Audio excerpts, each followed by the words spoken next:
corriger un prophète? Quel mandat pour corriger un prophète? Vous devez rester avec votre appel là où Dieu vous a appelé. Vous devez continuer à servir Dieu. Peu importe ce que vous étiez il y a 10 ans, c'est ce que vous êtes maintenant qui compte.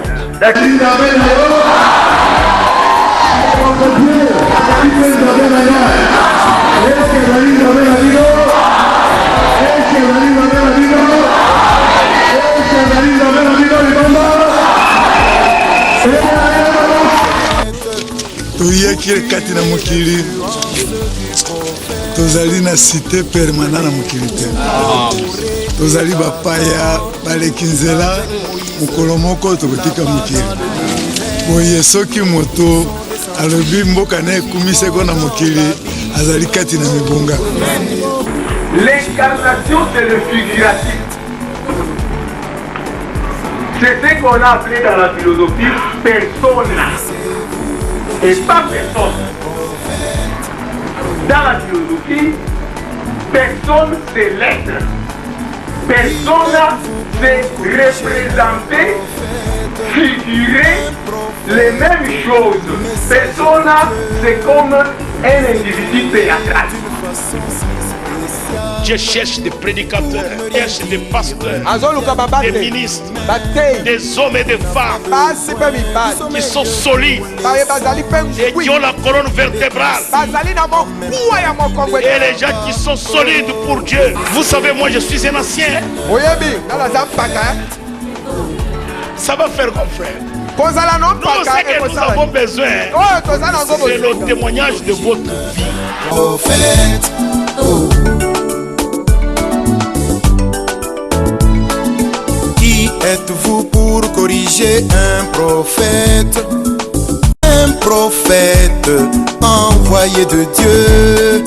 Un prophète, la bouche de Dieu. Un prophète, l'interprète de Dieu. Oh, connaissez-vous l'origine d'un prophète? Oh. Connaissez-vous l'origine d'un prophète? Oh. Qui êtes-vous pour corriger? Si la sœur Betty aussi est là, qu'elle s'apprête après la sœur Gisèle, elle viendra aussi donner son témoignage. Shalom peuple de Dieu. Nateme liboso na bino pona ko témoigner bikamo nzambe asaleli ngai. Ezalaki semaine passée na lamuki na tongo na moni kaka mabele na nga nyonso mibale ekomi bapota oyo ke naokoka esi komelisa mwana te ekokoma mardi situation ngo ya esi kosapire vraiment soki mwana azomela makila nde ezobima na bandaki kokoka komelisa ye te bapota yango mpe ezalaki makasi ya kozinda vraiment soki bato batali bazotuna babi ah bapota tomona nano bapota ya boye te vraiment na banda okoka komelisa mwana te nde nga na chéri na nga tojijaki bono tobimisaka mwana na mabele neti na osouffrir mercredi na ye prière pasteur alobi non mutu na mutati ya maboko place azoyoka pasi nazwi mpe maboko na nga mibale natia yango na mabele nazongi prière esili nazongi na ndako kokoma na ndako na ye okuta bande kwa mobali na nga bayei bamemeli nga bakisi babino neti tomonaki olobi ozosufri tomemi bakisi oyo mosusu omela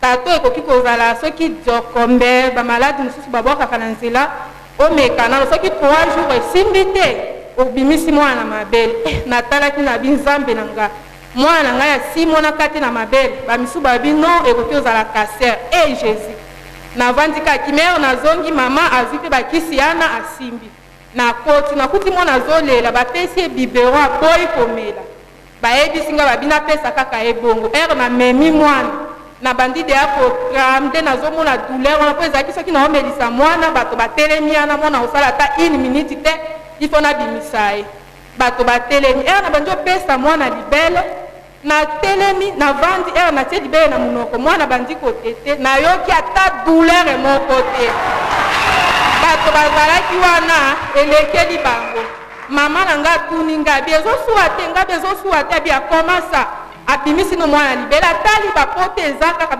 sikoyo ezosuwa te mpo na nini okutani na gynécologue nonga bino nakutani na gynécologue na nga te me nakutani na docteur Jésus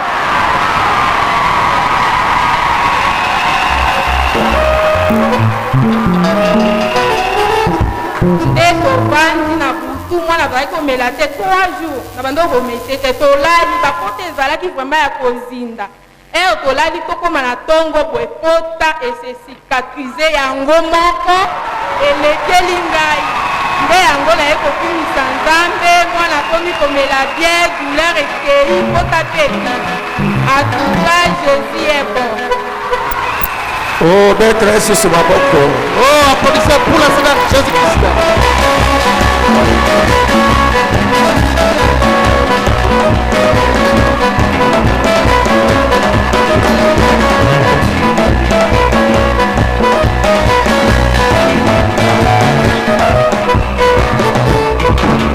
Bongo, Tolanda, deuxième témoignage. Suivant le deuxième témoignage. Shalom, peuple de Dieu. Tomataka comme d'habitude était ezangolo nzambe asalelinga. Mwana bozomo na ye na décembre anda okokisa 12 ans. Le 25 décembre okokisa 12 ans. Abelaki. Tango abeli ezaki le 25 janvier kana année oyo. Cet homme est malade ne mona neti malaria. Ere tomemi mwana tokomi na hôpital. Tango tokomi na mwana na hôpital mwana bandaki kaka kobela badokter bayebisinganaki na mwana na échographie ntango namemi mwana na échographie selo bamédecin balobaki eza appendice egi etoboki na libumu ya mwana bayebisaki ngai ifo baopere ezalaki kaka baperiode oyo tobandaki kosala anniversaire ya paster ezalaka un certain dimanche nabengi papa na 5 heures du matin nayebisi ye mwana balobi ifo baopere alobi na nga natia telefone na matoi ya mwana bapriaki ekomaki ba 9h tokotaki na mwana na salle d'op ntango bafungoli mwana libumu bakutaki pi etondi libumu ya mwana tofina basukoli mwana libumu na 7 serum bazosopa na kati ya libumu ya mwana bakutaki na kati ya libumu ya mwana te trompe nyonso epoli matrice ya mwana pe epolaki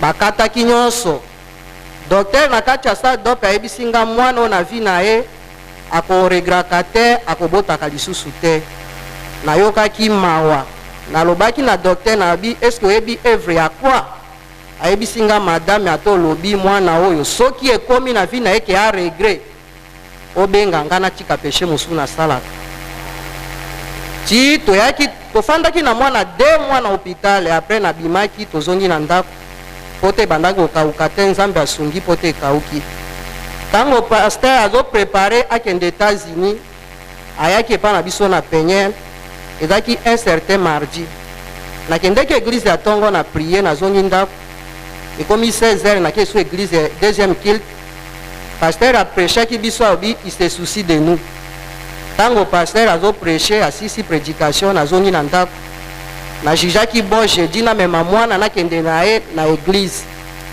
bandeko nakendeki na mwana jeudi na église paster apreche alobi mutu na mutu place oza malade simba nayebisaki nzambe nalobi nzambe na kabamba yo okreaka nga naza na kondima oyebisa nga alobi bonzambe oyo opesi kabamba na kisangani mutu moko aza nango te mwana na ngai nga nasimbi maboko na nga na ntina libumu naza na posa mwana oyo ozongisa biloko nyonso diable abimisi na nzoto na ye ntango paster apreche asilisi tozongi ndako nakomi na ndako ekomi butu nayoki voi eyebisi nga kolala na chambre te ezonga na salon nabimi na salon nalali na salon ekomi na butu ba 0h nde nazwaki pongi nalali ere nalali ekomi ba 3h du matin namoni mobali moko abimeli nga abengi nga na kombo alobi Betty nalamuki na songe ayebisi nga paske mwana bapesa ye kombo na nga kombo ne pe Betty ayebisi nga Betty aza wapi nayebisi ye Betty ye oyo ayebisi nga lalisa mwana wana na se nalalisi ye azwaki loboko na droite atina libumu ya mwana namoni libumu ya mwana mbala moko efungwami alakisi nga maboko nayebisi oyo nasimbi eza nini nga nayebisi eza trompe alobi nazongisi trompe droite alakisi nga maboko ne pour la deuxième fois ayebisi nga oyo eza nini nayebisi eza trompe alobi nazongisi trompe gauche alakisi nga maboko ne pour la troisième fois ayebisi nga oyo eza nini nayebisi eza matrice azwi matrice azongisi après akangi maboko boye mbala moko po te ekangami naye koshetuka natali telefone ezaki déjà 3h39 minutes epuis ayebisi nga nakei me ekoumela te mwana oyo akoregre bandeko nazwaki kondima na ti ekomaki le 2 novembre oyo mwana oyo alamuki na tongo azalaki malamu ekomi ba 9h akende kosuba tango azosuba sisika kosuba amoni matanga ya makile ekwei ye tanta mwana alandi nga na chambre ayebisi nga namoni makila nazwaki lokola liboma nakoti na chambre nabandaki kolela nazwi mwana nakende epa bamercer parce que hôpital yango eza na kapela wana na 18e osana eti okota entre ya semestre nakomi epa bamercer nayebisi bango botala mwana na malade na bino bayebisi nga malade azobela nini nabi te bobimisa bilamba ntango badokter babimisi mwana bilamba bamonaki présence ya règle badokter batina nga tembe bayebisi nga koma mwana oyo tokataki ye 2 trompe na janvier na matrice a regret nayebisi badokter nayebisi bango nga naza na nzambe paster na ngai akreaka eloko place eloko eza te paster na ngai aza na nzambe oyo akreaka bayebisi nga tokondima te ifo okende na échographie nayebisi bango soki nazokende na échographie eza mpona komisa bino na suka bandeko ezalaki lobi ampesaki nga bo échographie tomemanaki na badokter ezalaki docteur jo pasi asalaka na clinique docteur kingombe aza na selpa docteur bijou vitama na docteur ari bayebisi nga tokokende biso nyonso nalobi tokende batindaki biso na mimekis toke tokomi na mwana bamatisi mwana likolo ya mbeto nani docteur wana bandako kosite mwana abi azobela nini babi te azobela otayela biso baorgane na ye tango moto wana échographie abandi kotala mbala moko ayebisi bango namoni matrice ya mwana bayebisi ye tala kote ya batrompe atali mpe kote ya batrompe amoni trompe gauche amoni trompe droite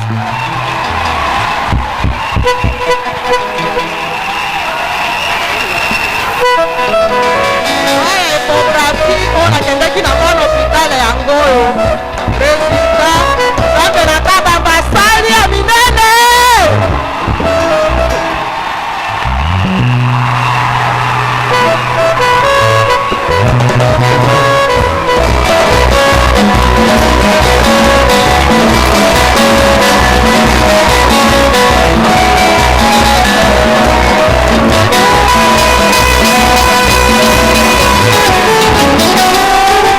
Jésus champion, oh, oh, oh. Il est vivant, oh, oh, oh. Il est tout puissant, oh, oh, oh. Il est élevé, oh, oh, oh. Mon ganga, mon aîné, oh, oh, oh. On acclame, on acclame, on acclame, on acclame, criez encore, encore plus fort.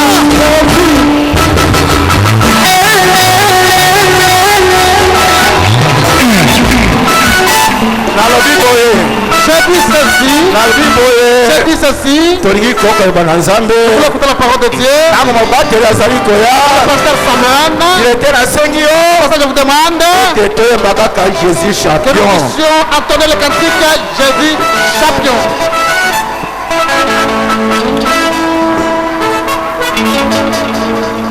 Oh, Jésus champion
bénisse. Et Dieu vous bénisse. Je crois que l'ancien évangile est bon. Amen.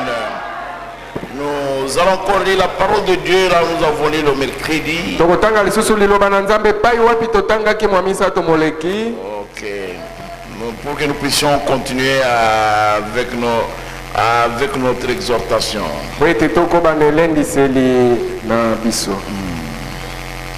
Dans Matthieu 24, verset 35.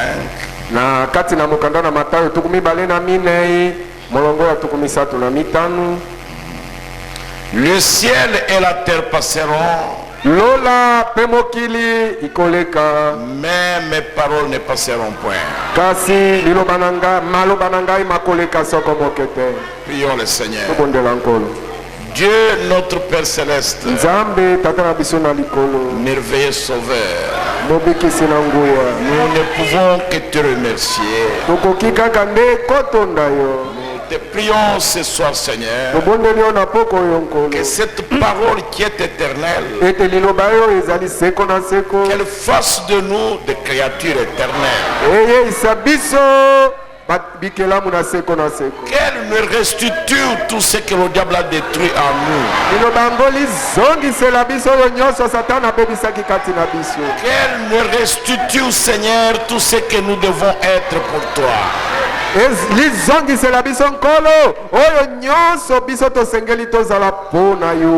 Qu'elle nous change. Qu'elle nous transforme. Qu'elle nous remplisse de la joie du salut. Qu'elle nous donne une position en Jésus-Christ. Pour la gloire de ton nom. Que cette parole nous apporte des bénédictions. Car c'est elle qui a tout créé. Nous te le demandons ce soir. Circoncis les lèvres de ceux qui parlent. Et circoncis les oreilles de ceux qui entendent. Que nous soyons tous dans la même symphonie. Au nom de Jésus-Christ. Amen. Je vais vous asseoir, mes bien-aimés. Je vous salue encore une fois de plus au nom du Seigneur Jésus-Christ. Je suis en train de parler sur les mémoriaux de Dieu qui ont fait leur preuve.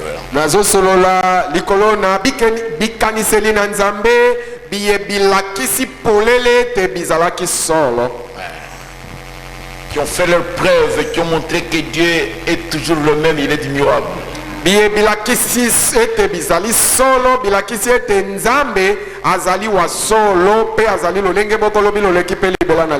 Il ne change jamais.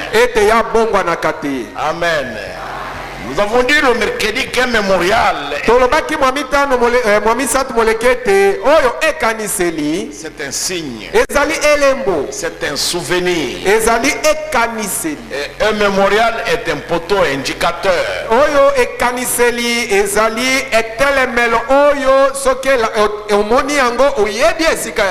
Et nous avons montré que dans cette vie, beaucoup de gens ont essayé de laisser des mémoriaux.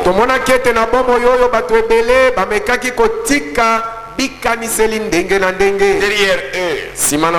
Et presque beaucoup d'hommes aiment faire cela. Vous trouverez, on met une grande plaque sur une tombe. On marque la date de naissance de l'individu et ce qu'il était. Et on marque toujours de bonnes choses. Et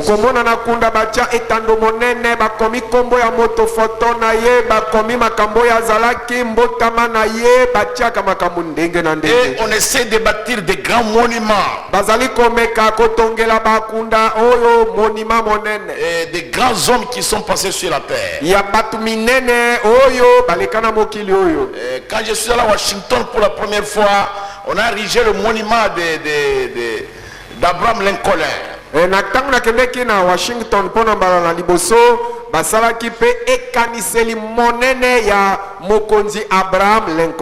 Et quand vous quittez New York, vous voulez aller à Washington, il y a un pont qu'on appelle Washington Bridge. Donc le pont Washington, c'est en 3 étages. C'était mémorial pour le président George Washington. Soki olingi Washington ozoki na New York ezali na gbagba moko oyo bagbango babengete ezali gbagba oyo ya ekaniseli ezali pona kokanisa mokonzi baitongami na betage misato pona kokanisa mokonzi ya mboka ya Amerika George Washington.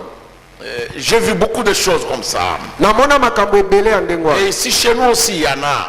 Awa pe na mboka na biso bikaniseli ya ndengwa na bizali pe. Au paragraphe 46, le prophète dit ceci. Na tukumine na motoba mosakola lobi boye. Il dit il y a un mémorial auquel j'aimerais me référer. Il dit ce mémorial là se trouve à Noyo. Alobi ezali de kaniseli moko na lingina sola likolo na yango yango ezakuna na owayo. Et c'est un mémorial d'un incrédule. Ezali ekaniseli ya mozangi kondima moko. Un mémorial d'incrédulité. Ezali ekaniseli ya kozanga kondima. Cet homme-là ne croyait pas en Dieu. Mobali wana abandai kondima nzambe te. Et alors comme mémorial qu'il voulait laisser, lokola ekaniseli o mobali wana lingaki atika na mokili. Il a pris la Bible. Ya kamataki Biblia. Et il a mis son pied dessus. Atiaki lokolo na ye likolo na Biblia. Et il dit abat les superstitions religieuses. Alobiete makambo ya lokuta ya pamba ya makambo ya bonzambe ya kosambela na nyati yango na se.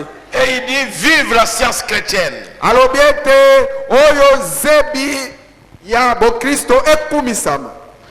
Et il a ajouté abakisaki. Il dit je voulais laisser un mémorial. Il dit un mémorial doit être érigé en souvenir de moi.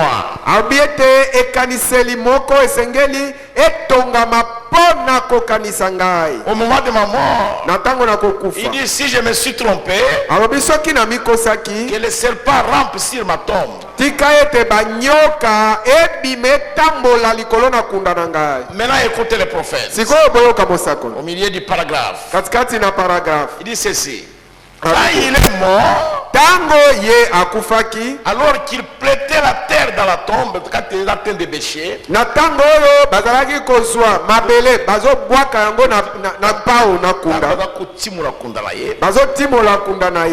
ils ont tué 2 ou 3 grosses vipères. Et aujourd'hui dans ce cimetière, un ministre a récemment pris une photo et l'a portée pour me montrer.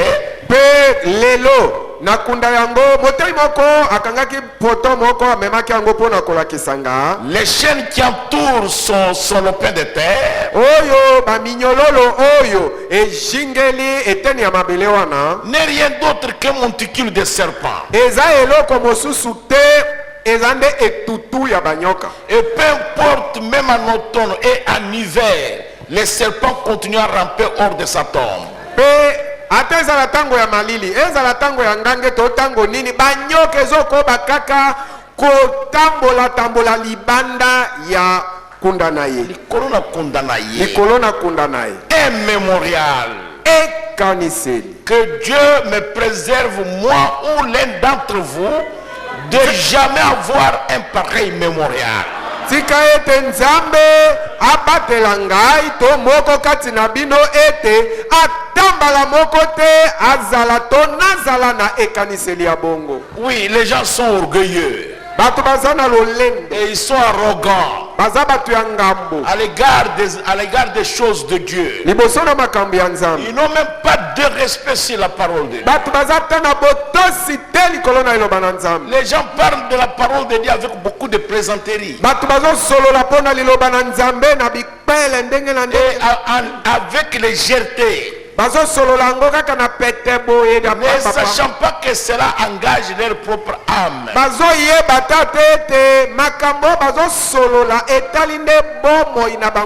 Ça c'est un mémorial d'incrédulité. C'est un mauvais mémorial.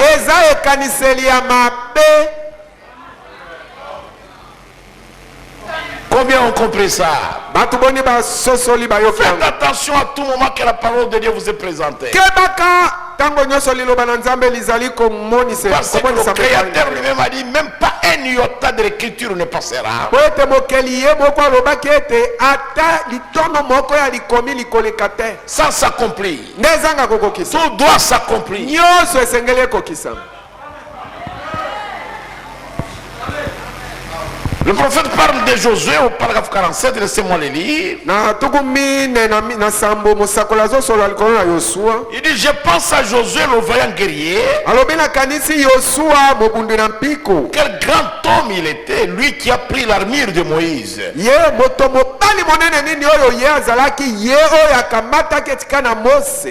Il a pris l'armure de Moïse. Comme chef de ces 2 millions de juifs.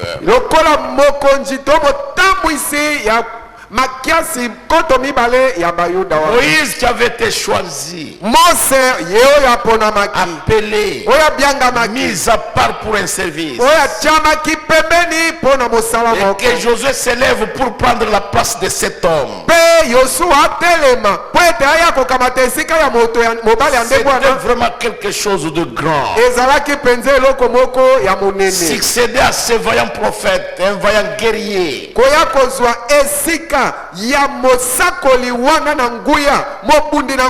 appelé, prédestiné, ordonné de Dieu.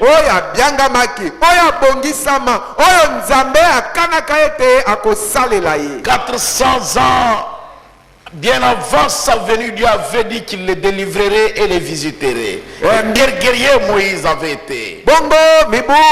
Koto kama mine iliboso ete aya nzambe asalobaki ete ako kangola bango akoya kotala bango mosakoli wana bongo azalaki mobundi ya ndenge nini ye Mose. Frère, ndeko Dieu avait donné une promesse à Abraham. Nzambe apeselaka moko epa na Abraham. Il dit ta postérité libota na yo ira en captivité. Likokende na boumbu. Et ils seront persécutés par une nation étrangère. Mais moi, je les délivrerai par ma main puissante. Et la main puissante de Dieu en Égypte, c'était Moïse. Avant même sa naissance, 400 ans avant. Et prendre la place d'un tel homme, c'est très difficile. Parce que c'était un prophète prédestiné et ordonné avant sa naissance. 400 ans avant, c'était difficile de prendre la place de Moïse. Vous vous souvenez quand ils sont montés à la montagne, aucun homme ne pouvait s'y approcher, même un animal, sauf Moïse. Il est venu et il est entré dans ce feu-là. Et Dieu voulait le retirer. Il voulait l'enlever de la terre. Mais il fallait que quelqu'un d'autre prenne sa place. Et on était là. Caleb était là. Et Aaron était là aussi. Mais Dieu ne les a pas pris. Et Josué, la Bible, on l'appelle toujours serviteur de Moïse. C'est-à-dire Josué vécut dans la maison de Moïse. C'est lui qui élevait le maître de Moïse pour qu'ils allaient gagner la guerre. Il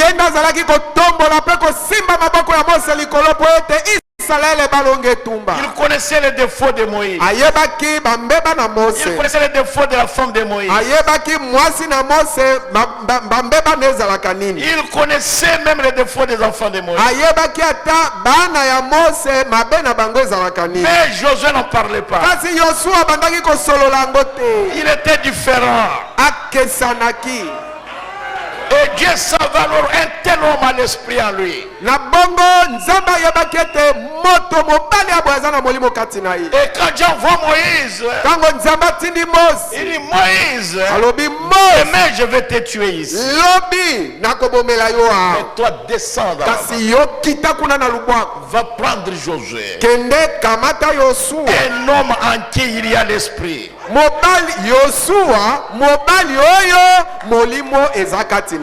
C'est Moïse qui avait fait cette demande-là. Je crois que je peux trouver l'écriture d'un nombre. Laissez-moi lire ça. Vous allez écouter la demande de Moïse. C'est Moïse qui est en train de demander ça. Il demande ça à Dieu. Mais c'est Dieu maintenant l'envoie.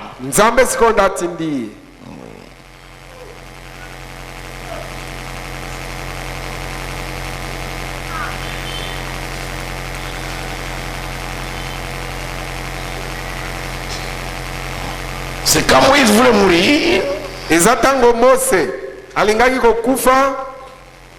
Alors Moïse a demandé à Dieu.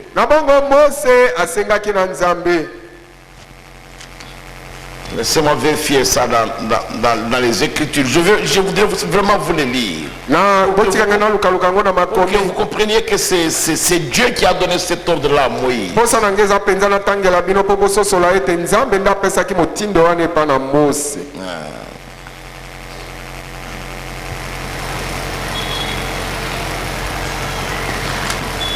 C'est Dieu qui a donné cet ordre à Moïse d'aller prendre Josué.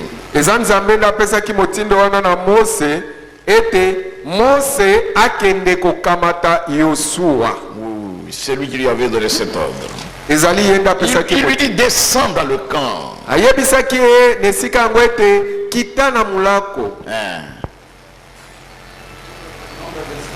C'est dans Nombre 27. Je vais commencer au verset 16. Au verset 15, écoutez la demande de Moïse.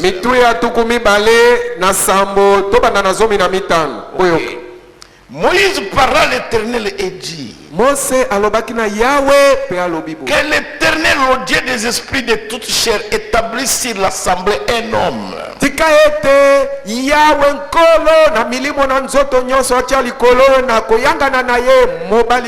qui sorte devant eux et qui entre devant eux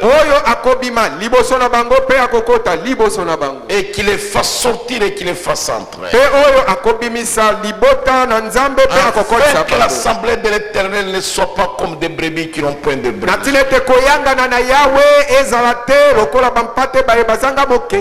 L'Éternel dit à Moïse, prends Josué fils de Nun, l'homme en qui réside l'esprit, et tu poseras ta main sur lui, et le placeras devant le sacrificateur Éléazar et devant toute l'assemblée, et tu lui donneras des ordres sous les yeux. Tu le rendras participant de ta dignité, afin que toute l'assemblée des enfants d'Israël l'écoute.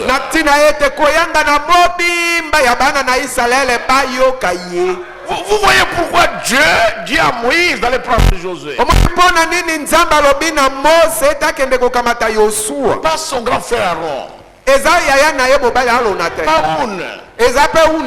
Pas le vaillant homme Caleb. Mais Josué. Dieu donne des précisions. L'homme en qui réside l'esprit.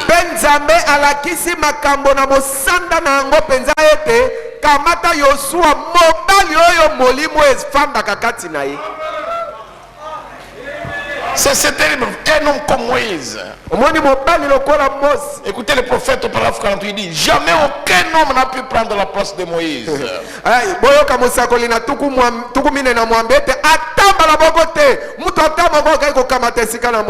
Jusqu'à ce que Jésus-Christ le fasse. Et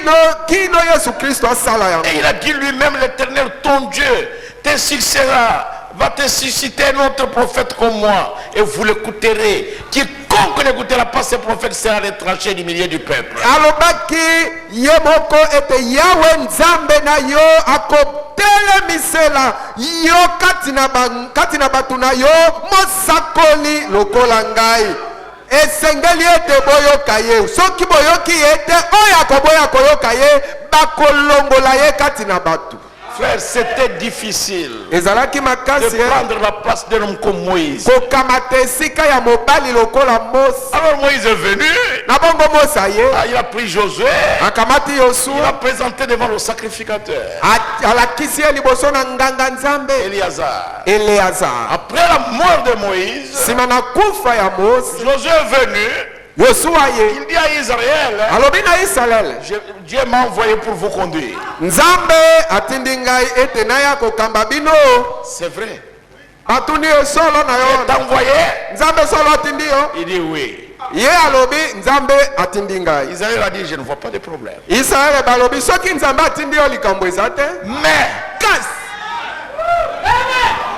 Mais Josué, nous voulons voir la même chose. Si nous arrivons devant la mer, alors que Dieu ouvre la mer, ce qu'on voyait chez Moïse,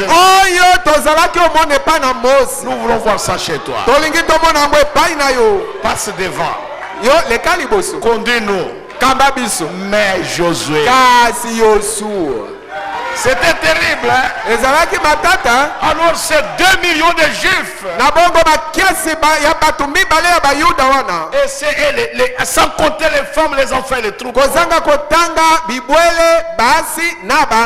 Alors était derrière Josué. Alors Josué les dit asseyez-vous, asseyez-vous. Suivez Josué chapitre 3. Laissez-moi lire ça. Je commence au début. Josué s'est levé de bon matin, parti de Sittim avec tous les enfants d'Israël.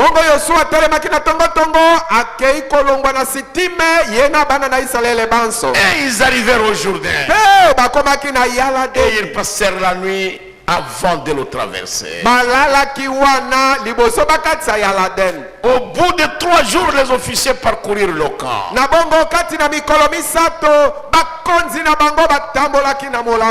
Et donnèrent cet ordre au peuple.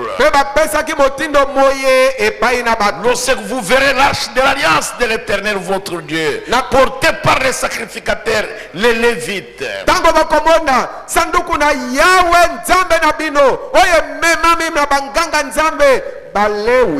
vous partirez du lieu où vous êtes et vous vous mettrez à marcher après elle.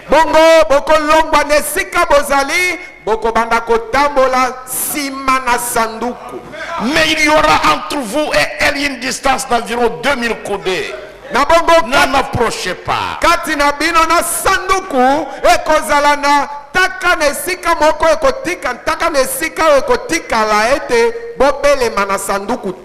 Et elle vous montrera le chemin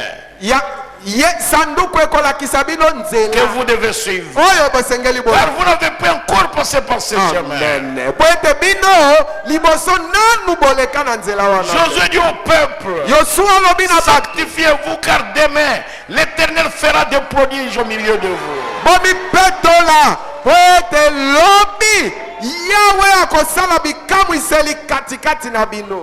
J'aime ça. Il dit sanctifiez-vous parce que demain l'Éternel fera des prodiges au milieu de vous.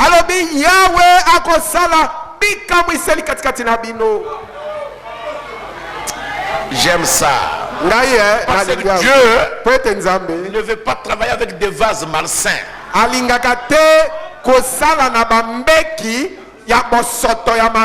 Non, Dieu ne veut pas ça. Parce que c'est un Dieu saint. C'est pourquoi il dit sanctifiez-vous. Et Josué dit au sacrificateur, portez l'arche de l'alliance et passez devant le peuple. Ils portèrent l'arche de l'alliance et ils marchèrent devant le peuple. Notre erreur à nous, nous voulons toujours précéder la parole. Et pas seulement précéder, nous contestons même avec la parole.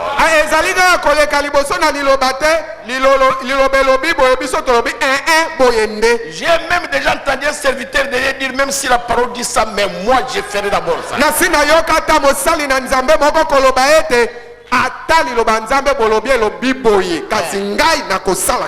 Mais Josué a précisé ici dans les Écritures.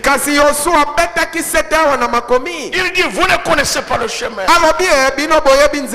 Il dit, ne vous en approchez même pas. La parole de Dieu, ce n'est pas la science. Cette Bible, c'est bien sous forme de l'écriture. Alors les gens, Israël, ils se sont éparpillés au bord du Jourdain.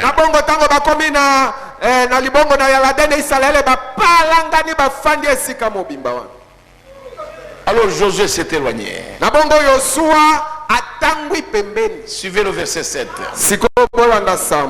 L'Éternel dit à Josué, aujourd'hui je commencerai à t'élever aux yeux de toute Israël.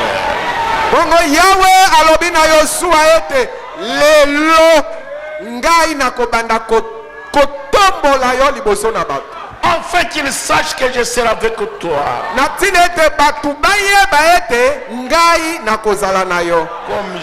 Comme j'ai été avec Moïse. Comme j'ai été avec Moïse dans ses erreurs, dans ses défauts. Josué, je ne regarderai pas tes erreurs.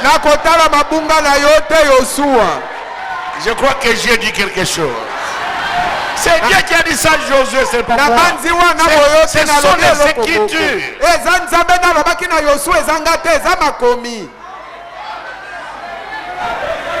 Il dit, je serai avec toi. Comme j'ai été avec Moïse. Josué ne se fâchait pas comme Moïse. Non, le défaut de Moïse c'était la colère. Mais Josué, lui, il était calme. Mais malgré ça, mais Dieu est avec Moïse.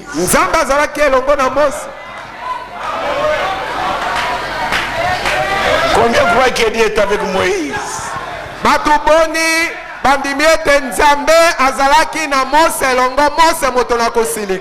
Frère, dans la prédication du prophète, je serai avec toi comme j'étais avec Moïse. Au paragraphe 36-37, le prophète dit ceci. Malgré les erreurs de Moïse, l'office de Moïse était plus important.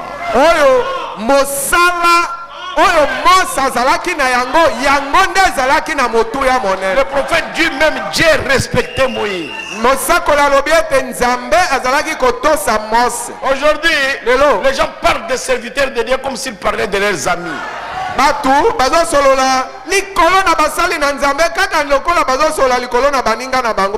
Ne vous élevez pas vous-même. Non, vous tombez de mon côté. Laissez Dieu vous élever. C'est Dieu qui a dit à Josué, aujourd'hui, je vais commencer à t'élever aux yeux d'Israël. Et il dit, tu donnes, verset 8, tu donneras cet ordre au sacrificateur qui porte l'arche de l'alliance. Lorsque vous arriverez au bord des eaux du Jourdain, vous vous arrêterez dans le Jourdain.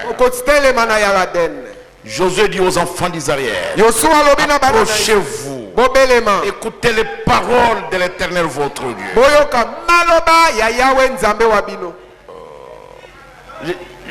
Je vais lire. Josué dit Yoshua lobaki à ceci, vous reconnaîtrez que le Dieu vivant est au milieu de vous na oyo boko sosola ete nzambe na bomoi aza katikati na bino et qu'il chassera devant vous les Cananéens, pe akobengala liboso na bino bakanana baeti les Éviens, baevi les Phérésiens, baferusi les Girgasiens, babilgazien les Amoriens na bamola et les Jébusiens. na bayebusi. À ceci vous reconnaîtrez. Na oyo boko sosola. Quand j'ai entendu le témoignage ici, tango na yoki litatoli awa je sais que Dieu est au milieu de nous. na yebi ete nzambe aza katikati na biso. Il est créateur. Nzambe aza mokeli. Quand j'ai prié aux États-Unis, tango nabondelaki na États-Unis, il a créé le sexe à bailler. nzambe akei kuna na baye akei kopesa mwana sexe na ye. Au téléphone. C'était au téléphone. Nabondelaki nde na alo Et Dieu a agi. pe nzambe asali musa. Et ici, awa Dieu a créé des trompes et des matrices. nzambe akeli batrompe na bamatrice awa. À cela, na yango nous devons reconnaître que Dieu est au milieu de nous. tosengeli tososola mpe toyeba ete nzambe aza katikati na biso. Il guérira même les cancers. nzambe akobikisa ata Il va kanser, chasser les cancers. akobenga na Il va kanser, chasser les sida. akobenga na sida, Il va chasser tout et tout. akobenga na Même les nyonso, maladies cardiaques, Dieu les chassera. ata malali ya motema nzambe akobenga na Même yango, les maladies liées au sang. ata bamalali oyo ya makila Le cancer des sangs. lokola kanser ya makila, ata Il va les sukari, chasser. akobenga na Même les yango, maladies respiratoires. ata bamalali ya pema Comme l'asthme et la tuberculose. lokola malali ya pema na lohombe, akobenga Dieu va guérir ça. nzambe akobikisa Il yango, va les chasser. akobenga na Ce yango. sont les démons. eza milimo mabe. Si vous croyez seulement, soki kaka yo ndimi, c'est Josué qui a dit ça. Yosua nde alobaki Il dit vous verrez les prodiges que Dieu fera au milieu de vous. alobi soki bondimi bokomona bikamwiseli oyo nzambe akosala kati na bino. Sanctifiez-vous seulement. Bomibulisa kaka Vous, bino, sanctifiez-vous. bomibulisa kaka, Menez une vie pure. bobika bomoi, Fuyez le péché. kimani masumu. Verset 11. zomi na moko. Voici l'arche de l'alliance du Seigneur de toute la terre va passer devant vous dans le Jourdain.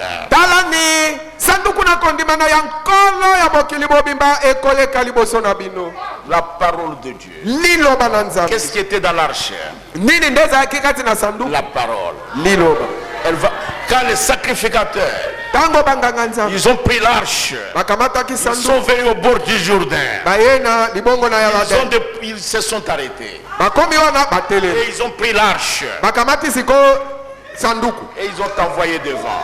batie yango liboso, Et ils n'ont pas bougé. bango baninganaki te. Pendant que l'arche avançait, tango sanduku ezokende et liboso, l'eau du Jourdain faisait pou, pou, pou, pou, pou. mai na Yordani ezokabwana pupupupupu. C'est-à-dire il y avait une route là-bas. elingi koloba nzela ezalaka wana, Personne ne voyait ça. me mutu azalaki komona yango Mais te. Dieu, le créateur, kasi nzambe ye il mokeli avait mis la route. oyo achase Il nzela wana, savait qu'un jour son peuple passera par là. ayebaki ete mokolo moko bato na ye bakoyaka koleka Parce que wana. Dieu connaît la fin avant le oyo commencement. ete nzambe ayebaka suka liboso na ebandeli na Il n'y a rien de hasard dans la vie d'un enfant de Dieu. eloko ya mbala kaka na bomo ya mwana nzambe ezalaka Il n'y te, en a pas, mes frères. eza te. Dieu connaît le chemin. nzambe ayebi nzela. C'est pourquoi Jésus disait à ses disciples, tala ntina yesu abandaki koloba na bayekoli na je suis le ye chemin, ete ngai la nazali vérité et nzela, la vie. solo mpe bomoi. Il ne vient au Père que par moi. moko te aya epai na tata bobela leka na Même dans nzela. la mer rouge, même dans la mer rouge, il y avait une route. ata na mai motane nzela ezalaki.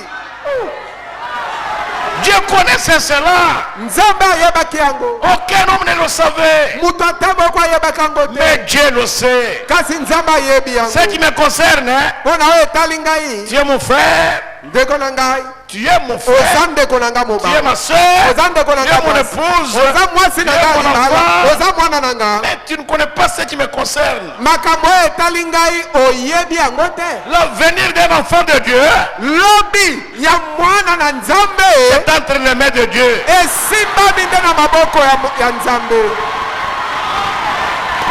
Je pense que vous comprenez cela. Laissez-moi lire ça ici. Je vais lire le paragraphe 49. C'est comme si je n'avance pas. Josué est descendu à la rivière et après la mort de Moïse. Josué a pris sa place. Et Dieu est avec Josué. Et il a dit maintenant sanctifiez-vous, lavez vos vêtements et séparez-vous.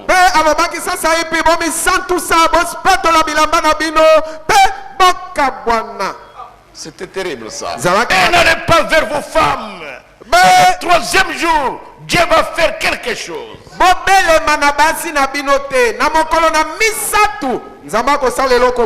C'est que Josué, c'était un mémorial de caractère.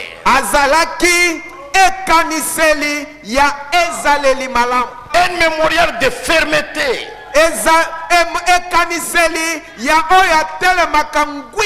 Un mémorial d'abandon et d'attachement à Dieu.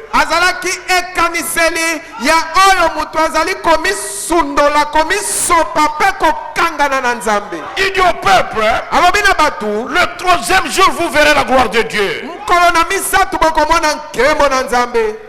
Ça, écoutez le prophète.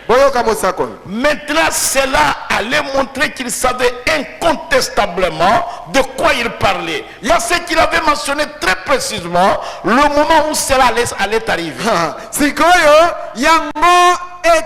monisaki polele ete Yosua yebaki na tembete azalaki kosolola likolo na nini po ete alakisaki polele tangu na mokolo makambi yango ekokoma. Il connaissait vraiment de ce dont il parlait. Moi je n'aime pas une personne qui parle au hasard sans savoir de quoi il parle. Dans les choses de Dieu, et dans l'église du Dieu vivant, vous posez un problème, vous devez savoir de quoi vous parlez.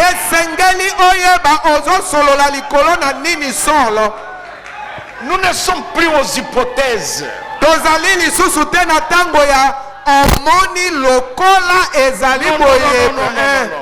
Nous sommes maintenant au temps de preuves.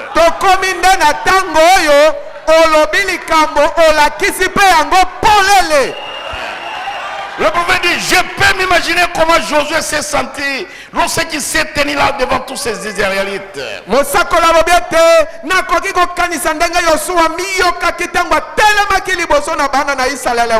Et il fallait que sa parole soit vraie.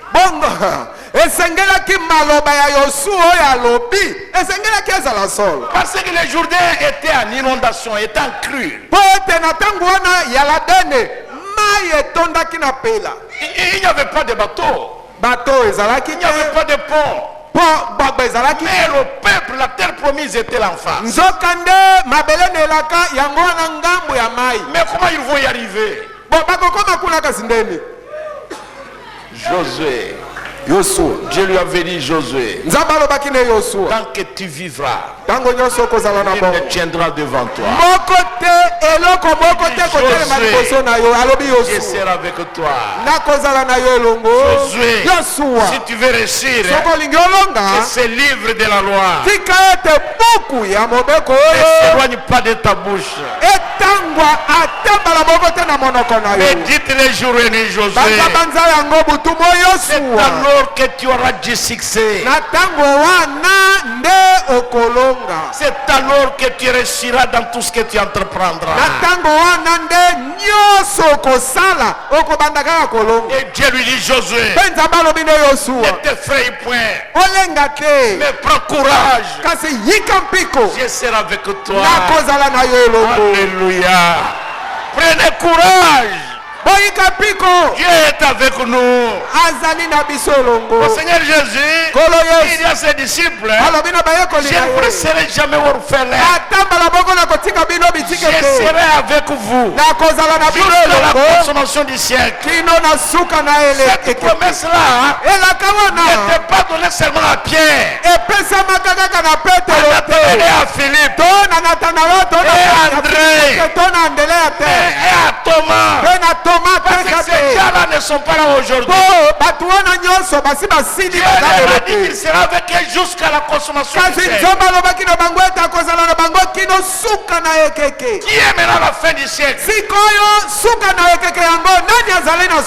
nous. C'est-à-dire, il ne faut pas vous sentir orphelin. Même s'il y a des tempêtes, il y a des tourbillons, il y en a un. Il y en a un qui nous a donné la promesse qu'il sera avec nous jusqu'à la consommation du siècle. J'aime ça. Écoutez le prophète. Paragraphe 52, écoutez le prophète. Vous voyez, on reconnaît le caractère d'un homme à ses œuvres.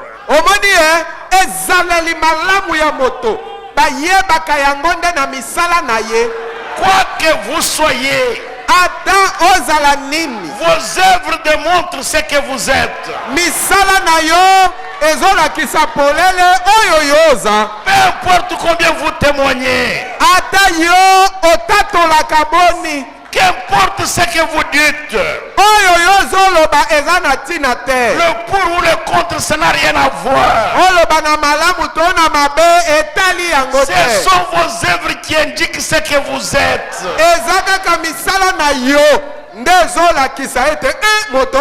Qui indique ce que vous êtes à l'intérieur. Tout travail que l'on fait manifeste ce que l'on est.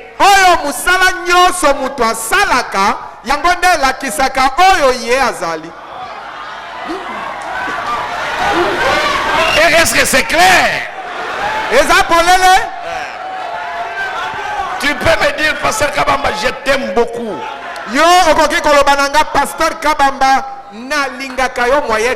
Oui, la Bible dit ne soupçonnez pas le mal. J'ai dit merci beaucoup frère.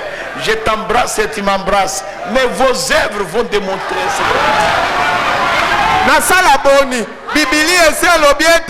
nakanisela moto mabete ngana koloba ezali solo ndeko na ngai na yambio yopo yambinga mais misala na yo ndeko la kiso yo zali. Est-ce que ce n'est pas la vérité? Eza solo te. Je vous dis la vérité mes frères. Eza solo na lobi na bino. Je vous dis ce qui est vrai. Na zolo bana bino eza solo. Josué était un mémorial de caractère. Yoshua azalakande ekaniseli ya ezaleli ma. Et suivez le prophète. Je m'adresse aux hommes d'affaires aussi. Et vous les hommes d'affaires 53. Et vous les hommes d'affaires, si vous ne faites que du bricolage, soki yo zali kaka kosala ba makambo ya ozwa oyo osangisa osala boye omoni eloko na ngina lo travail fait à moitié mwa mosala oyo osala mobimba te kaka osala yango te. Si vous ne pouvez pas le faire correctement, ne le faites pas du tout, c'est vrai. Soki okoki kosala mosala wana lolenge longobani te kosala pe yango te. Ne le faites pas. Sala yango te. Moi, avec mon frère Makambo, nous avons acheté les allées. Nous avons fait la campagne d'arachide à Bondo. Et c'est arrivé dans l'atelier où il construisait. Où il faisait la menuiserie. Je me suis dit, nous allons avoir beaucoup d'argent. Et puis je me suis dit, aujourd'hui, les femmes bagagnas ne vont pas nous voler. Nous étions là, nous avec lui. Et nous surveillons. Et ces femmes-là sont venues pour acheter les arachides. Elles nous ont volé 3 sacs sous nos yeux, mais nous on n'a pas compris ça.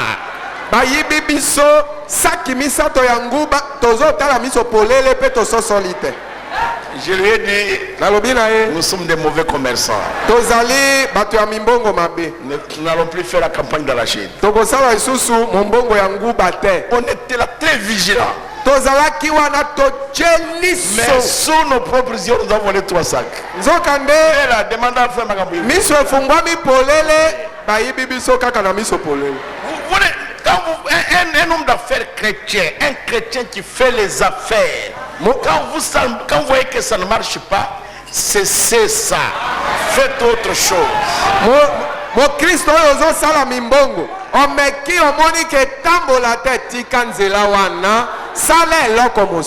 Parce que vous allez vous embourber. Dans une prédication, le prophète dit que les chrétiens, même les habits qu'ils portent, ça a une valeur.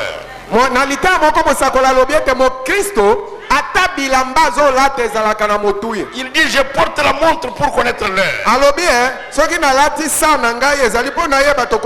Ça a une signification.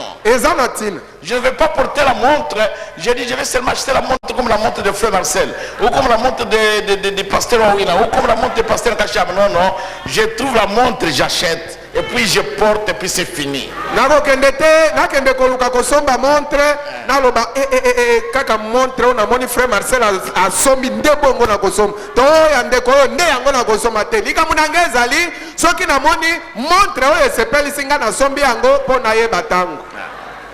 Vous devez tout faire correctement. Suivez le prophète. Quand vous venez à Christ, je peux dire ça. Quand vous venez à Christ, si vous ne pouvez pas vous livrer carrément et totalement,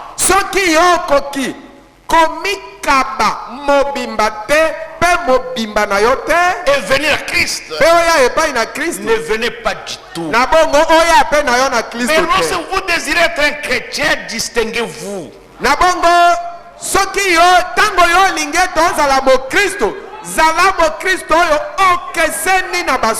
Faites-en une réalité. C'est ce que Dieu veut que vous soyez. Vos œuvres vont démontrer ce qu'est votre caractère. C'est aux œuvres que vous faites qu'on reconnaît votre caractère.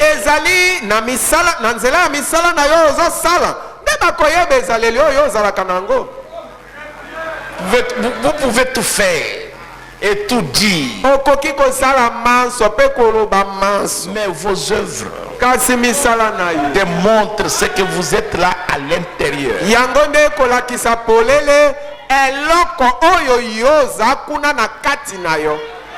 Est-ce que ça pénètre un peu? Je ne suis pas pressé.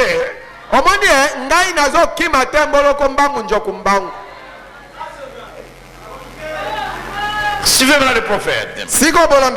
Paragraphe 55. Maintenant Josué, sa parole était en jeu.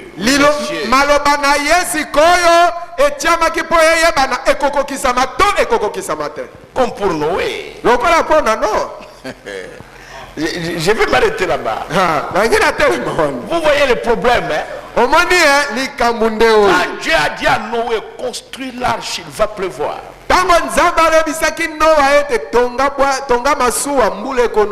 Les gens construisent des maisons en étage. Et s'il pleut, nous montons là-bas.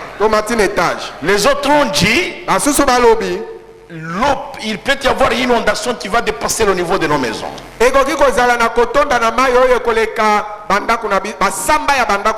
ce que nous devons faire maintenant, construisons aussi les arches. Nous devons avoir nos arches.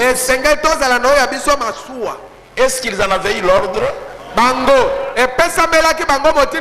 ont aussi construit les arches. Et Noé a construit aussi l'arche. Mais l'arche de Noé était construite selon les instructions de la parole de Dieu. malako pe motindo oyo liloba na nzambe epesaki. Maintenant quand il a commencé à pleuvoir, sikoyo ntango mbula ebandaki l'inondation a commencé. kotonda na mai ebandi. Les gens sont entrés chacun dans son arche. mutu na mutu akoti na oyo aye Mais mwasuwa. après un moment, kasi nsima na mwa ntango les arches ont commencé à se noyer. bamasuwa na bango ebandi komela Ça a mai. commencé à se noyer. ebandi Et les gens avec. pe na bato na Mais kati. l'arche de Noé nzoka nde masuwa ya noa est en train de tanguer au-dessus des eaux. ezalaki kaka konana likolo na mai. Jusqu'aujourd'hui, kino lelo les morceaux de l'arche de Noé existent. babiteni ya masuwa ya noa ezalaka. Parce que la parole de Dieu, po ete liloba na nzambe c'est un mémorial. eza ekanisi. Ça ne peut jamais passer. eleka tamba na C'est un boko grand te. mémorial. ezali ekaniseli monene. Est-ce que vous comprenez ce que j'ai dit? ososoli oyo na loloba. Je ne peux pas venir ici prêcher la parole de Dieu et puis après on me pose la question, je dis, oh je ne sais pas si j'ai dit ça. Non, non, non. naoki oyo te awa naye koteya liloba na nzambe batuna nga motuna alobi nayebi te nalobaki bongo nayebi susu te. Je dois connaître ce que j'ai dit. makambo nazali koloba ntango nazoteya nasengeli nayeba ete solo nalobaki boye. Et je dois croire ça. mpe nakondima oyo nazoloba ntango nazoteya. amen. Mais pourquoi je l'ai dit, peut-être je peux ne pas le savoir. mpo na nini nalobaki yango wana ntango mosusu nakoki oyeba te nalobaki yango mpo Être poussé par Dieu à le dire. ekoki kozala kaka nzambe nde apusaki ngai nabimisa yango boye. Mais quant à savoir que j'ai dit ça, je dois le savoir. kasi mpo na koyeba ete nalobaki maloba oyo nalobaki esengeli nayeba ete nalobaki boye. Donc Josué est arrivé aujourd'hui, il fallait qu'il traverse le fleuve. yosua akendaki na yaladene esengelaki akatisa ebale. On aurait dit qu'il avait choisi le mauvais moment comme l'on puisse imaginer. ndenge tozokanisa yango tokokaki koloba ete aponaki ntango mabe. Au moment de l'inondation. na ntango oyo mai etondi. Et le vieux Jourdain était devenu très bouillant à ce moment-là. na ntango wana yaladene ya kalakala wana etondaki na potopoto na kati. Et on aurait donc Josué, selon les connaissances scientifiques et mathématiques et même des constructeurs, on aurait dit que Josué avait choisi un mauvais moment. na ndenge na koyeba na mayele na bato na oyo zebi ekokaki koloba ete yosua aponi ntango mabe mpo na kokende kokatisa ebale. C'était un très mauvais moment. ezalaki ntango mabe. Mais suivez le prophète. kasi bolanda mosako. À la fin du paragraphe 55. na suka ya paragraphe 55. Écoutez le prophète. boyoka mosako. Mais Dieu kasi nzambe aime choisir des moments comme celui-là. alingaka apona batangu lokola oyo wana. Pour démontrer qu'il est Dieu. na ntina ete alakisa ete ye aza nzambe. Dieu nzambe aime choisir des moments où on ne sait plus où mettre le pied ou la tête. alingaka kopona batango oyo mutu ayebi lisusu te atya mutu wapi atya litambe na yo wapi. Où les gens commencent à dire, bon, maintenant tout à l'heure, il y a ta fogne. alingaka kopona batango oyo bato ba sikoyo tokomona nano soki akosala nini. ikumu kinyo nguvu sasa tutaona. ye loparo eleki ye tokomona nano sikoyo. Dieu aime des moments comme ça. na batango ya bongo nde nzambe alingaka. Là où il n'y a pas d'espoir, esika elika mpo na bato eza te. Dieu crée l'espoir. nde nzambe aboti elika. Alléluia. Dieu aime des moments difficiles. nzambe alingaka batangu ya kaka. Le prophète dit, mosako nalobi Dieu est dans chaque faux pas que nous faisons. nzambe azali kati na libaku nyonso oyo tobetaka. Chaque faux pas. libaku nyonso oyo towi. libaku ya mabe. oyo libaku ya mabe nyonso obetaka likambo ya mabe ekomelaka yo nzambe aza na kati. Dieu est là dedans. nzambe aza wana. Il a besoin de faire quelque chose. ntango osali yango ye alingi asala eloko moko. Parce que Dieu ne peut pas échouer. mpo nzambe akokweyaka te. Même si l'image est gâchée ici. ata awa emonani ete makambo na ekomi mabe awa. Mais Dieu kasi nzambe va redresser l'image. akosala ete emonana malamu. Moïse, quand il a fui, mose ntango quand il est akimaki allé dans le désert, ntango akendaki na lisobe pas même un songe. Pas même une vision. Même l'idée de la délivrance, de délivrer Israël n'était plus en lui. Et il s'est demandé même pourquoi il était né. Et Dieu était là-dedans. Dieu est en train de corriger. Jusqu'à ce qu'il aille entre ses mains. Dieu aime des moments comme celui-là pour démontrer qu'il est Dieu. Je vais lire ceci pour terminer. Je vais m'arrêter là-bas. Nous allons continuer dimanche si Dieu le veut. Vous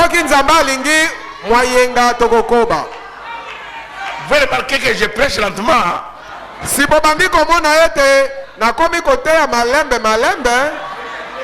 Je voudrais que ça pénètre. Suivez bien. Et les 56. Et les hommes de Dieu qui croient en Dieu.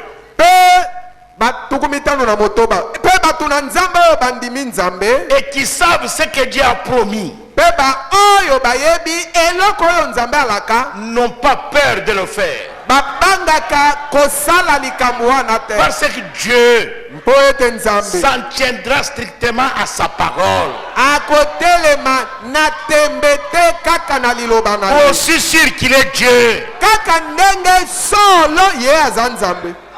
Cela devrait vous donner la foi. Combien croient que Dieu s'en tient à sa parole? Laissez-moi lire Jérémie. J'ai déjà terminé. Je ne vais plus continuer après avoir lu Jérémie. Jérémie chapitre 1 verset 12. Lisez avec moi. C'est Jérémie qui dit ça à Israël.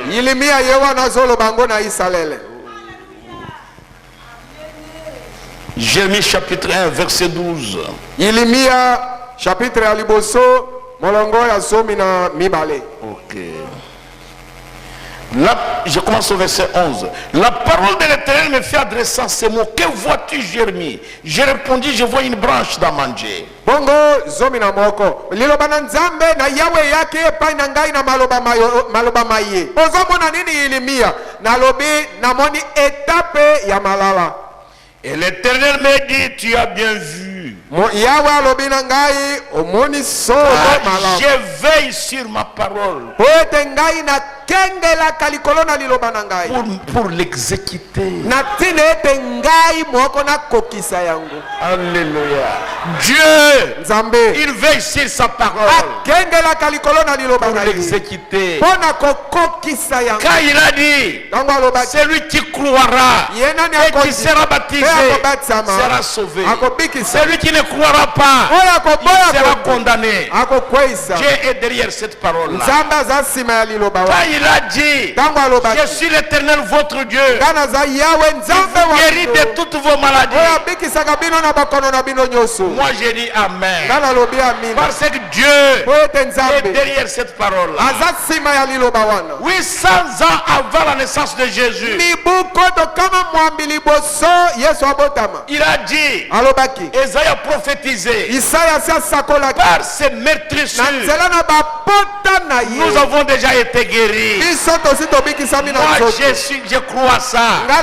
Parce que Dieu est derrière cette parole-là. Est-ce que vous aussi vous y croyez? Si vous êtes malade ce soir, croyez que par ces meurtrissures, vous avez déjà été guéris. Est-ce que vous le croyez? Que Dieu vous accorde la guérison au nom de Jésus-Christ. Si vous êtes un pécheur, Jésus a dit, celui qui écoute ma parole et qui croit celui qui m'a envoyé a la vie éternelle. On aura la vie éternelle. Il a la vie éternelle maintenant. Il ne passera pas en jugement. Il va passer de la mort à la vie. Jésus a dit à Marthe. Jésus a dit à Marthe. Celui si tu crois, il dit si quelqu'un croit en moi, il ne mourra jamais. Même s'il mourrait, il vivra. Est-ce que vous croyez à ça? Que Dieu vous bénisse. Mettez-vous debout, nous allons prier. Frère, croyez à la parole de Dieu. Même si vous êtes venus ce soir, vous n'avez jamais été baptisé au nom de Jésus-Christ. Vous êtes des pécheurs. Vous voulez recevoir Jésus. Vous êtes une créature éternelle. Pendant que nous chantons pour prier, le Saint-Esprit touche là où vous êtes. Et vous sortez de là. Et vous veniez ici à l'hôtel. Moi je vais prier pour vous. Vous baptisez ce soir. L'homme des cieux viendra en vous. C'est-à-dire le Saint-Esprit. Ce soir, il y a quelqu'un qui a besoin de la vie éternelle. Avant que je prie pour l'église, qu'il vienne ici devant. Et nous de la musique directeur, nous allons prier. Moi je crois seulement. Moi je crois seulement. Moi je crois seulement. Moi je crois tout simplement. Moi je crois seulement. Moi je crois seulement. Moi je crois seulement. Moi je crois tout simplement. Il a dit à Abraham, oh Abraham, ta femme Sarah te donnera un fils. Comment je ne sais pas, mais je crois tout simplement. Comment je ne sais pas, mais je crois tout simplement. Comment une femme peut-elle concevoir? Ma soeur, mon frère, si vous voulez donner votre vie à Jésus-Christ, repentez-vous ce soir. Soyez baptisés au nom de Jésus-Christ pour le pardon de vos péchés. Et Dieu vous donnera le Saint-Esprit. Vous serez un candidat pour aller au ciel. Ne regardez pas votre voisin. Jamais. Regardez à Jésus. Seulement, moi je crois. Seulement, moi je crois tout simplement. Nous avons déjà des hommes ici. Et toi, qu'est-ce que tu attends, ma soeur? Qu'est-ce que tu attends, mon frère? Seulement, moi je crois tout simplement. Oh, il m'a dit de nous trois à mon nom, Jésus là. Voilà un troisième homme qui arrive. C'est pas, mais je crois tout simplement. Est-ce que toi tu es, mon frère? Jésus est ici. Il veut te libérer. Comment je ne sais pas, mais je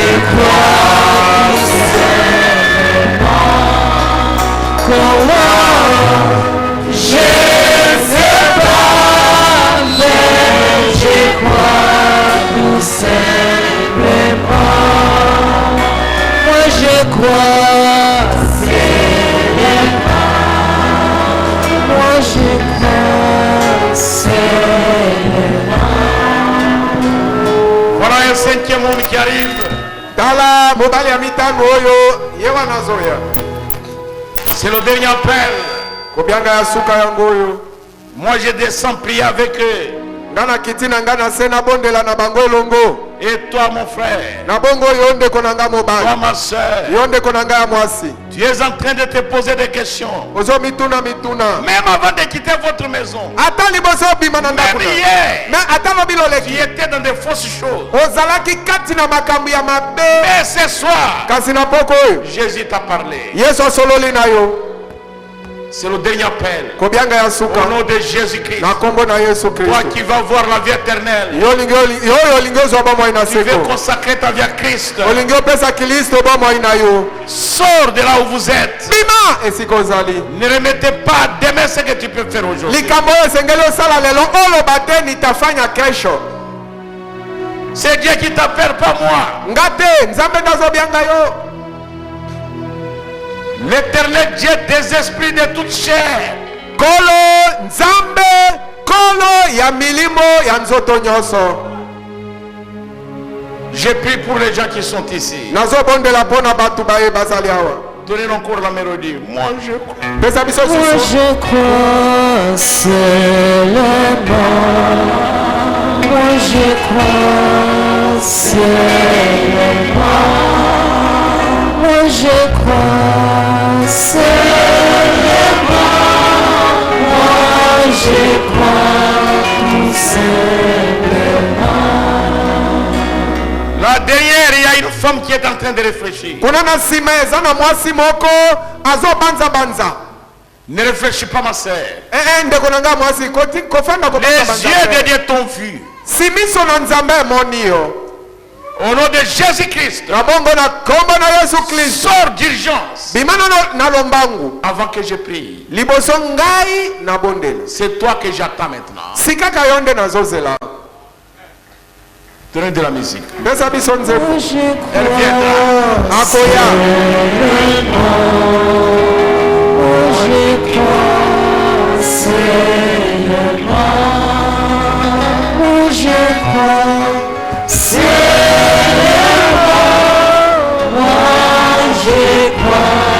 Tout simplement.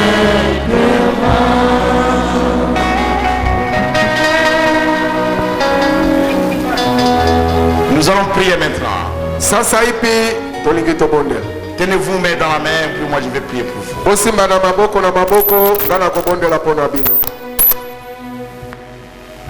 Le Saint-Esprit, il connaît les siens. Et si Dieu te parle et tu lui résistes,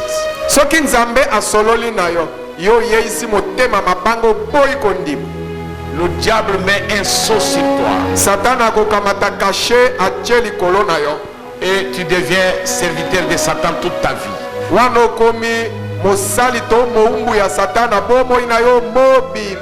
Prions maintenant. Dieu notre Père Céleste, j'abandonne ces hommes entre tes mains. Miséricordieux Père. Toi tu les connais. Moi je ne les connaissais pas. Mais toi tu savais qu'ils sont ici. Et tu les as appelés ce soir. Je te prie au nom de Jésus-Christ. Pendant que nous allons les baptiser dans l'eau, toi Seigneur Jésus, baptise-le de feu et de Saint-Esprit, afin qu'ils soient de véritables chrétiens qui puissent refléter ta gloire au nom de Jésus-Christ. Amen. Maintenant, ma soeur,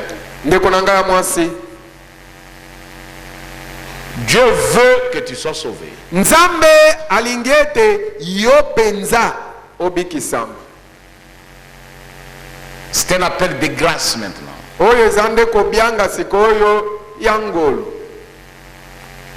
nom de Jésus-Christ. Toi femme.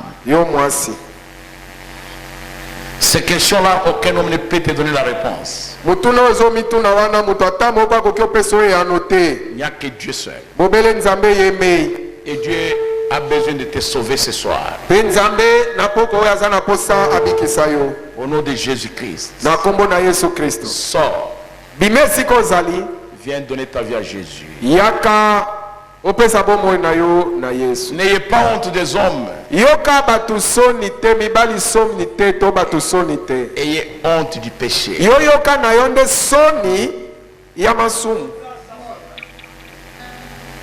Moi je crois. Je crois seulement. Moi je crois seulement. Moi je crois seulement.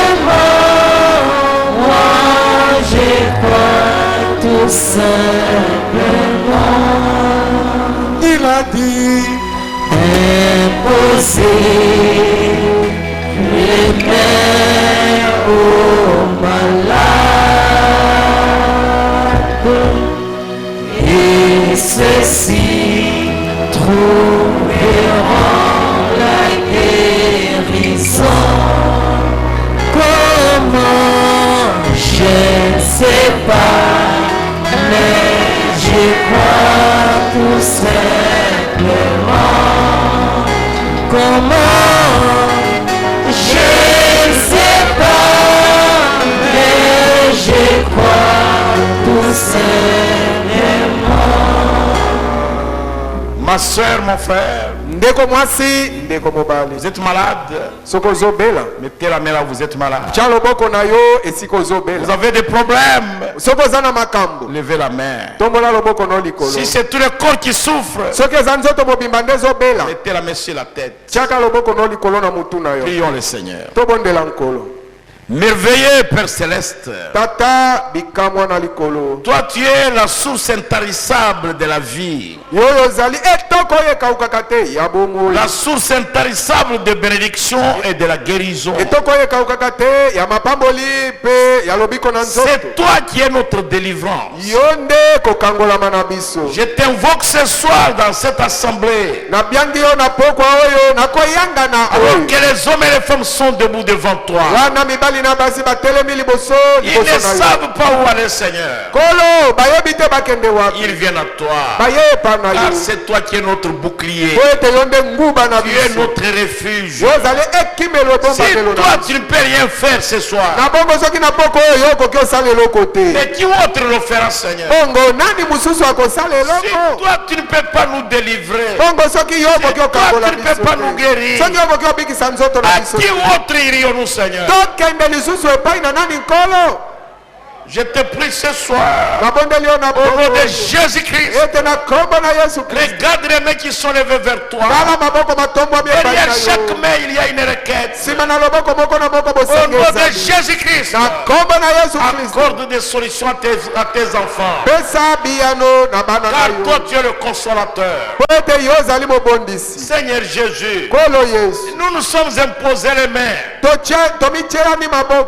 te prions ce soir, au nom de Jésus-Christ, que chaque démon de maladie qui est entré, quelle que soit sa nature, quelle que soit son espèce, quel que soit le nom que la science lui a donné, mais nous savons que c'est un démon. Au nom de Jésus-Christ, que tous les démons de maladie, de toutes sortes de maladies, les démons de fléaux, de toutes sortes de fléaux, les démons des épidémies, de toutes sortes d'épidémies, au nom de Jésus-Christ, qu'ils sortent de cet endroit et qu'ils aillent dans les lieux arides. Nous savons que le diable est en train de changer de forme à ce moment.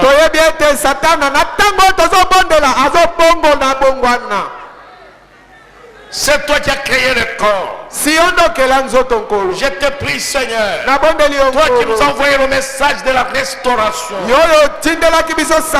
et le message de la restitution, je te prie au nom de Jésus-Christ, donne à chaque femme et à chaque homme ici ce soir l'équilibre organique et physiologique. Et restaure tout ce que le diable a désarticulé dans nos corps. Et tout ce qu'il a détruit, Seigneur, crée de nouveaux organes, crée de nouvelles cellules, purifie notre sang par le feu de l'autel,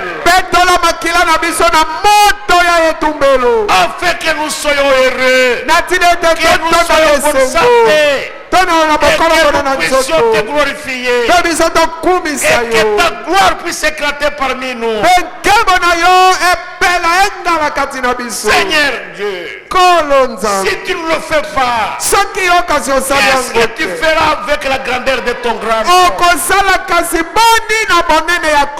Je t'invoque ce soir, Père. Agis par des voies insondables. Agis au-delà de notre imagination. Afin que la gloire de ton grand nom puisse éclater parmi nous, dans nos familles, et même parmi les incrédules, qui nous voient ta main puissante. Nous te prions ce soir, Seigneur, parce que nous sommes le peuple de la promesse. Nous voulons bénéficier de ces promesses-là maintenant. Agis, Seigneur, pour la gloire de ton nom. Bénis nos entreprises. Bénis toutes nos activités. Élève en dignité ceux qui doivent être élevés en dignité. Pour la gloire de ton grand nom, Seigneur. Fais-le pour la gloire de ton nom. Bénis les offrandes qu'on va donner. Pour ta gloire. Bénis tous nos pasteurs. Bénis tous nos ministres. Bénis nos diacres. Bénis nos administrateurs. Bénis l'équipe musicale avec le directeur de chant. Bénis le superintendant avec les cordes du monde. Bénis l'équipe des huissiers. Bénis les techniciens, Seigneur. Tous ceux qui travaillent dans cette église soient bénis. Que ta gloire puisse couvrir chacun de nous. Alors que nous sortons, notre Dieu. Que chacun de nous sorte sur la gloire de la Shekinah. Au nom de Jésus-Christ. Amen. Amen. Amen. Applaudissez le Seigneur Jésus. Merci, merci.